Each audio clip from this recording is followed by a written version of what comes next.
Farogareni, Nyarangare kwa Pastora. Izo manero anotira Samatimba.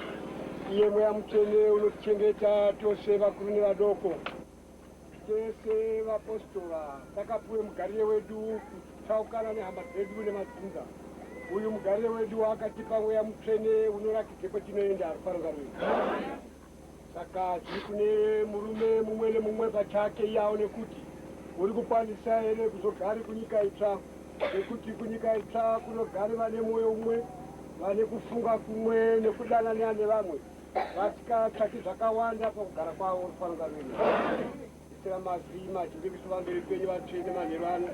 Tinokumbire kururama nekuzvidzora sevanhu vemweya mutsvene, tichikumbira zvikuru kune vari pamberi kuti muve nemunyengetero yakasimba zvikuru, kuti wakaipa asaone nguva yekumbokushandisaiwo basa rake Farogareni. Murambe makachengete masangano ake, mubayiro wake urumako. Vese vachasvike kunyika itsva vachawana mubayiro wavo nekuchengeta masangano avo zvakanaka.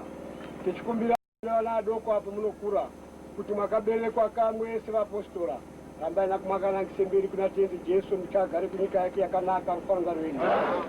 Kana ukadzoke shure ndokutipedzerako mukupedzisiro muguma wako kugeheni ari Farogareni.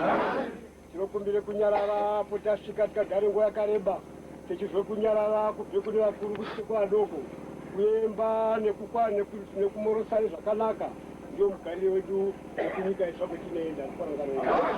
Ukaone kuti unokonewa iye zvino kugara saizvozvo ndizvo nekunyika itsva wendi paFarogareni. Manheru ano pakusangana nemuviri wake nekumwe ropa rake, tose varume nemadzimai tizvidzore pauri, uone kuti ungagarire chichingwa nokumwe mukombe wacho manheru ano. Ndiwe here uchazomuka uchogare kunyika yake itsva, ngekuti chetinodyire mwiri wake nekumwe ropa rake kuchizoone simba rekumuke kubve mumakuva kuti usongana naye Farogareni.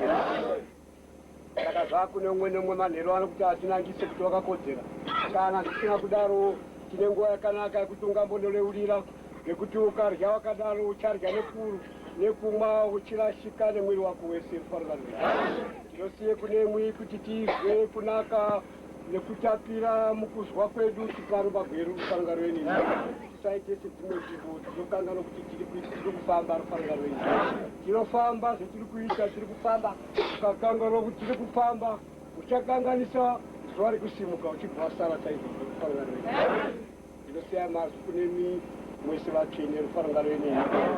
Endai.